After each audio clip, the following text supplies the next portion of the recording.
नमस्कार मित्रों, success sir में आप सभी का स्वागत है। तो आज हम लोग ग्राम विकास अधिकारी का जो पेपर हुआ था उसका जो हिंदी वाला सेक्शन था वो हम लोग देखेंगे।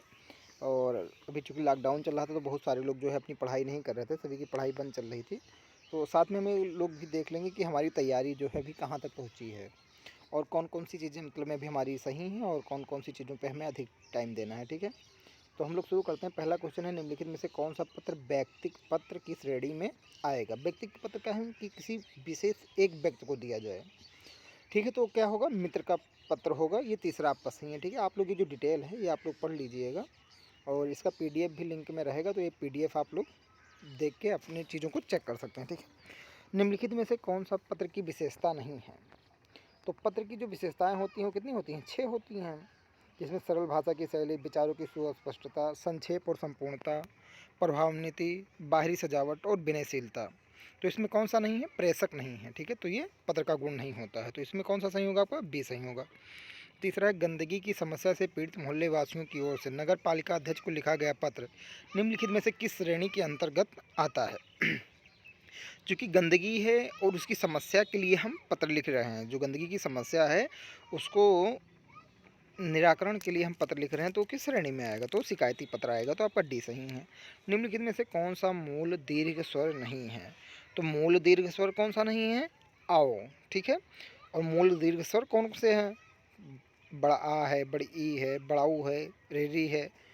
लेकिन क्या है, आओ जो है वो आपका जो है मूल दीर्घ स्वर नहीं है। ठीक है, अब क्वेश्चन नंबर आपका 5 कह रहा है कि निम्नलिखित में से शुद्ध वर्तनी वाला शब्द कौन सा है। तो इसमें शुद्ध वर्तनी देखना है, तो इसमें तीसरा होगा अध्ययन, सी सही है आपका। निम्नलिखित में से शुद्ध वर्तनी वाला शब्द कौन सा है, तो आपका बी है उत्तरदायी। संधियाँ की 3 प्रकार की होती हैं, निम्नलिखित में से कौन से संधि का प्रकार नहीं है, तो आपका कौन सा है, अनुस्वार जो है वो नहीं होगा। और 3 कौन कौन सी होती हैं, स्वर, व्यंजन और विसर्ग। निम्नलिखित में से कौन सा व्यंजन संधि का उदाहरण नहीं है। अगर व्यंजन शब्द का उदाहरण नहीं है पूछा तो इसमें क्या होगा, विद्यालय होगा। ठीक है, तो ये व्यंजन का नहीं है, किसका है, स्वर संधि का उदाहरण है। ठीक है, देशभक्त में कौन सा समास है। तो देशभक्त में आपका तत्पुरुष समास है। कैसे, देश के लिए भक्ति, देशभक्ति। तो इसमें आपका कौन सा समास है, तत्पुरुष समास है। ठीक है, पंचवटी में कौन सा समास है। तो पंचवटी में जो आपका है वो है दीर्घ समास। क्यों, क्योंकि इसमें जो है 5 वटों का समाहार है, अर्थात इसमें क्या है, संख्यावाचक है, तो इसमें क्या होगा, दीर्घ समास होगा। अधिकारी में उपसर्ग कौन सा है। अधिकारी में कौन सा उपसर्ग है, अधि उपसर्ग है। ठीक है, उपसर्ग का मतलब होता है जो आगे से जुड़े। ठीक है, और प्रत्यय का मतलब जो पीछे से जुड़े। निम्नलिखित में से किस शब्द में छोटा आ उपसर्ग नहीं लगा है। ये 12 नंबर का आपका कौन सा होगा, डी होगा, अनुज। इसमें आह जो है उपसर्ग नहीं लगा है। उपसर्ग नहीं लगा कैसे देखेंगे, जैसे आ अगर हम हटा दें आगे से पहले ऑप्शन में तो कथ रहेगा। कथ माने क्या होता है, कहना होता है, अर्थात सार्थक शब्द बन रहा है। बी में आ हटा दें तो भेद बनता है, इसका भी सार्थक शब्द है। सी में से अगर आ हटा दें तो चूक बनता है, इसका भी सार्थक अर्थ है। लेकिन अगर अनुज में से आ हटा दें तो नुज, कोई सार्थक शब्द नहीं बनता है, इसलिए आपका डी सही होगा। निम्नलिखित 13वां आपका है, निम्नलिखित में से किस शब्द में नी प्रत्यय नहीं लगा है। नी प्रत्यय नहीं लगा है, तो नौकरानी में नी प्रत्यय नहीं लगा है। ठीक है, क्यों, जैसे अगर हम शेर में से नी हटा देते हैं तो अभी शेर एक सार्थक शब्द है। मोरनी में से नी हटा देते हैं तो मोर एक सार्थक शब्द है। लेकिन नौकरानी में से अगर नी हटा देते हैं, नौकरा, ये कोई सार्थक शब्द नहीं है, इसलिए आपका जो है सी वो सत्य नहीं होगा। ठीक है, अब आपका क्वेश्चन नंबर आप 14 पे आ जाइए। निम्नलिखित में से कौन सा शब्द तत्सम नहीं है। तत्सम, तत् में समान, किसके, संस्कृत के समान नहीं है, तो कौन सा होगा, नहीं होगा, कूची। क्यों, क्योंकि तत्सम कौन सा, कूची का क्या होता है, कुर्चिका होता है। ठीक है, 15वां, निम्नलिखित में से कौन सा शब्द तद्भव है। तो तद्भव कौन सा है, पत्ता है, क्योंकि पक्ष माने क्या होता है, पाख, उसका तद्भव। पक्षी का पक्षी होता है, पतन का क्या होता है, पढ़ना होता है। ठीक है, तो इसलिए पत्ता होगा। 16वां है, निम्नलिखित में से कौन सा शब्द तत्सम है। तो इसमें आपका शोभन होगा, बी। ठीक है, कि 16 का षोड़श होता है संस्कृत में, सोता का श्रोता होता है, सोना का स्वर्ण होता है, लेकिन शोभन का संस्कृत में भी शोभन ही होता है। 17वां कह रहा है, आपकी उत्पत्ति के आधार पर शब्दों के 4 भेद किए गए हैं। निम्नलिखित में से कौन सा भेद गलत है। तो तत्सव के जो चार भेद हैं, कौन कौन से? तत्सम, तद्भव, देशज और विदेशी। तो कौन सा नहीं है? यौगिक नहीं है, ठीक है। 18 कह रहा है निम्नलिखित में से कौन सा शब्द समूहवाचक संज्ञा नहीं है? अब समूहवाचक संज्ञा नहीं है तो इसमें आपका डी दौड़ होगा। क्यों? कि सभा, इसमें भी ज़्यादा लोग हैं। कक्षा में भी कई सारे लोग बैठेंगे तभी कक्षा बनेगी। भीड़, ये तो समूहवाचक हो ही जाएगा। दौड़ में कोई अकेला भी दौड़ सकता है, दो लोग भी दौड़ सकते हैं, इसलिए ये समूहवाचक नहीं होगा। क्वेश्चन नंबर 19 का है निम्नलिखित में से कौन सा शब्द द्रव्यवाचक संज्ञा है? तो इसमें आपका दूध होगा द्रव्यवाचक संज्ञा, ठीक है। जबकि खटाई, मिठाई और ठंड ये जो है मतलब में द्रव्यवाचक संज्ञा नहीं होंगे, ठीक है। फिर 20वां, वह आप ही चला गया। वाक्य में रेखांकित शब्द सर्वनाम के किस भेद का उदाहरण है? आप, अपने आप, स्वयं। तो ये सब क्या है? ये सब आपका है निजवाचक, मतलब स्वयं के लिए प्रयोग होता है, ठीक है। 21वां है गिलास में थोड़ा दूध है। वाक्य में रेखांकित शब्द विशेषण के किस भेद के अंतर्गत आता है? गिलास में थोड़ा दूध है तो ये क्या हो जाएगा? परिमाणवाचक हो जाएगा। अभी हो जाता कि गिलास में 1 लीटर दूध है तो क्या हो जाता? तब संख्यावाचक हो जाता, ठीक है। और अभी ये हो जाता गिलास में गाढ़ा दूध है तो ये क्या हो जाता? और गाढ़ा पूछा होता तो क्या हो जाता? गुणवाचक हो जाता, ठीक है। तो इसमें आपका क्या होगा?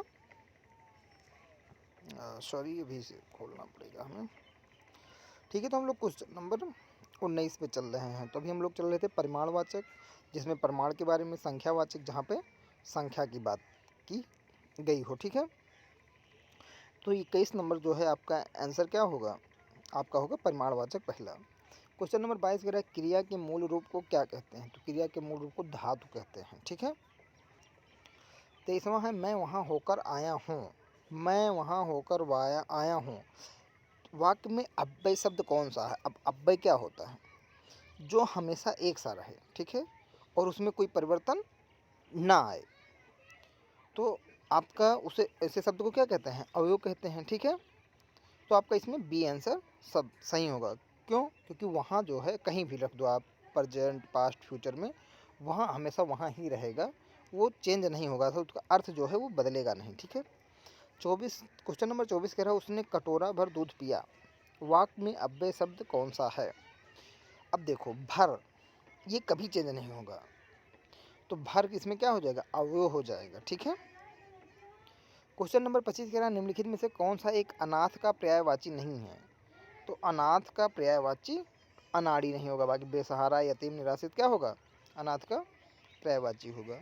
क्वेश्चन नंबर 26 कह रहा है कि निम्नलिखित में से विचित्र का पर्यायवाची क्या होगा? तो विचित्र माने जो सबसे अलग दिखे या विलक्षण होगा, तो इसका आपका सी सही है। क्वेश्चन नंबर 27 कह रहा है निम्नलिखित में से अमृत का विलोम क्या होगा? तो अमृत का विलोम विष होता है। निम्नलिखित में से निंदा का विलोम क्या होगा? तो निंदा का विलोम क्या होगा? निंदा मैंने किसी की निंदा की जाए तो उसका अगर उल्टा पूछें तो क्या होगा? स्तुति, या उसकी बहुत तारीफ की जाए या उसको बहुत माना जाए। क्वेश्चन नंबर 29 कह रहा है को कोई नहीं टाल सकता। तो क्या इसमें सही होगा? इसमें होगा नियति को कोई नहीं टाल सकता, ठीक है। नियत को कोई नहीं टाल सकता। क्वेश्चन नंबर 30 कह रहा है अपने के लिए लड़ना धर्म है। रिक्त स्थान के लिए उचित शब्द सुने। तो इसमें होगा स्वतंत्र, यानी अपने स्वतंत्र के लिए लड़ना धर्म है। 31 नंबर कह रहा है अनियमित के लिए उचित वाक्यांश चुने। अनियमित जो नियमानुकूल ना हो, अर्थात जो नियम के अनुसार आचरण न करता है वो क्या होगा? अनियमित होगा। क्वेश्चन नंबर 32 कह रहा है जिस पर आक्रमण हो। जिस पर आक्रमण हो तो क्या हो जाएगा? आक्रांत हो जाएगा, ठीक है। और अगर मान लो किसी बात का या किसी सीमा का उल्लंघन करते हैं तो आक्रमण होगा। आक्रामक, मान लो अगर कोई छोटी सी बात होती है और हम तुरंत आक्रामक होकर क्या करते हैं? तुरंत प्रहार कर देते हैं तो वो आक्रामक हो गया। आत्मघाती, जिस पर आक्रमण हो तो आक्रांत हो गया, और जो अपनी हत्या आप करे, मतलब स्वयं करे, तो क्या हो जाएगा? आत्मघाती हो जाएगा, ठीक है। क्वेश्चन नंबर 33 है गुड़ गोबर कर देना मुहावरे का उचित अर्थ बताइए। गुड़ गोबर कर देना मतलब में बने बनाए काम को बिगाड़ देना, तो इसमें आपका क्वेश्चन नंबर सी सही होगा। हथियार डाल देना, हार मान लेना, तो इसमें क्वेश्चन नंबर आपका आंसर जो है डी होगा, ठीक है। 35 कह रहा है चमड़ी जाए पर दमड़ी ना जाए। लोकोक्ति का निम्नलिखित में से उपयुक्त अर्थ चुने। तो इसमें क्या होगा? बहुत कंजूसी। चमड़ी जाए पर दमड़ी ना जाए, इसका क्या होगा, बहुत कंजूसी होगा। निम्नलिखित में से मिश्र वाक्य कौन सा है? इसमें सी होगा, उसने मान लिया कि दोष उसका है। अभी जब मैं आपको हिंदी पढ़ाऊंगा तो उसमें बताऊंगा इसमें हम कैसे पहचानें, इसमें की लिखा हुआ है। तो कुछ ऐसे शब्द हैं जो अगर बीच में आ जा रहे हैं तो आपका मिश्र वाक्य होगा, दो शब्दों को जोड़ा गया है तो संयुक्त वाक्य होगा, अगर सिंगल है तो आपका एकल वाक्य होगा, ठीक है, या साधारण वाक्य होगा। वह दंड से 37 नंबर है, वह दंड से बचना चाहता था इसलिए भाग गया, यह एक संयुक्त वाक्य है। इसका सरल रूप होगा दंड से बचने के लिए भाग गया, इसमें आपका दूसरा भी सही होगा। क्वेश्चन नंबर 38 कह रहा है निम्नलिखित में से व्याकरणिक दृष्टि से शुद्ध वाक्य कौन सा है? तो इस समय 4 बजे हैं, ये व्याकरणिक दृष्टि से शुद्ध है। क्वेश्चन नंबर 39 है निम्नलिखित में से क्रमवाच्य वाला वाक्य चुने। तो इसमें बिल्ली के हाथों चूहा मारा गया, अर्थात बिल्ली के हाथों चूहा क्यों मारा गया, किसके हाथों मारा गया, तो बिल्ली के हाथों। अगर हमें सवाल जैसे ऐसा कहते हैं कि क्या कहते हैं, नहीं आया ना जवाब, तो ये आपका कर्मवाच्य नहीं होगा। जिसमें कर्म हो वही आपका कर्म, जिसमें कर्म की प्रधानता होगी वही आपका कर्मवाच्य होगा, ठीक है। अब से या के द्वारा किस कारण का प्रसंग है, तो करण, या कर्ता ने कर्म को करण से, तो करण से या के द्वारा, तो इसमें आपका बी होगा, ठीक है। तो और क्वेश्चन नंबर आपका 41 है कि वह मुझसे अलग रहता है, रेखांकित शब्द के आधार पर बताइए कि यहाँ कौन सा कारक है। मुझसे, मुझसे अलग, जब अलग होने के संबंध में बात होगी तो कहा क्या होगा, प्रधान कारक होगा। 42 कह रहा है निम्नलिखित में से कौन सा शब्द स्त्रीलिंग है, तो झील, आपका डी आंसर जो है वो सही होगा, ठीक है। क्वेश्चन नंबर 43 है कि निम्नलिखित में से कौन सा शब्द दोनों वचनों में समान रहता है, तो सरसों। कोई भी वचन लगाएंगे, सरसों जो है एक वचन और बहुवचन में समान ही रहेगा। निम्नलिखित में से कौन सा वाक्य पूर्ण भूतकाल का उदाहरण, वह आए थे, तो ये पूर्ण आपका भूतकाल हो जाएगा।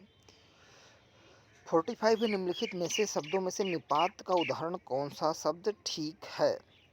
अब निपात क्या है, निपात जो होते हैं वो 14 होते हैं, और निपात जो है, सॉरी, निपात कई किताबों में 9 प्रकार के होते हैं, ठीक है, सॉरी मुझसे ही हो गया। तो इसमें आपका ये सही रहेगा, ठीक जो है निपात का उदाहरण है। निपात अवयव होते हैं जो किसी शब्द या पद के बाद जुड़कर उसके अर्थ में विशेष प्रकार का बल देते हैं। ये 9 प्रकार के हैं, जी, लगभग, करीब, ठीक है। तो ये आप लोग याद कर लीजिएगा क्योंकि ये सीधे का सीधे ऐसे ही आ जाता है, और आपको याद रहेगा तभी आप चीज़ें कर पाएंगे। 46 कह रहा है निम्नलिखित में से अनुपयुक्त शब्द प्रयोग संबंधी अशुद्धि किस वाक्य में है। पूजनीय पिताजी आ गए, ठीक है, तो इसमें अनुपयुक्त शब्द संबंधी अशुद्धि है। संविधान के संशोधन में हिंदी को राजभाषा तथा इसकी लिपि देवनागरी को सबका, ये 343 में आप सभी लोग जानते होंगे। 48 कह रहा है निम्नलिखित में से कौन सी बोली उत्तर प्रदेश में बोली जाती है, तो कन्नौजी बोली जाती है। मामला अभी भी विचाराधीन है, तो इसमें क्या होगा, the matter is still under consultation, तो इसमें सी आपका सही होगा। एप्लीकेशन में भी रिजेक्टेड, वहाँ का उचित जो है वो क्या होगा, तो आवेदन अपकृत किया जाए। तो ये वीडियो सिर्फ इसलिए है ताकि आप लोग एक पैटर्न समझ पाएँ कि यूपी ट्रिपल एससी या यूपी टेट या सुपर टेट जो भी पूछा जा रहा है, चूँकि कंपटीशन जो है इतना सरल नहीं रह गया है। तो अगर आपको चीज़ें, अगर एक्यूरेसी आपको सही करनी है तो आपको ज़्यादा से ज़्यादा प्रैक्टिस करना है। और जैसे ही सुपर टेट का ये डेट आ जाती है कि कैसे कैसे चीज़ें होंगी, तो सभी लोगों को मैं नोट्स जो है वो उपलब्ध करवा दूँगा। तब तक कि आप लोग अपने खुद से तैयारी करें और हमारे साथ बने रहें। जो भी समय मिलेगा उसमें जितनी चीज़ें ज़्यादा से ज़्यादा हो सकती हैं आप सभी को प्रोवाइड की जाएंगी। Thank you. अगर आपको अच्छा लगे तो आप चैनल को लाइक एवं सब्सक्राइब कर लें। Thank you.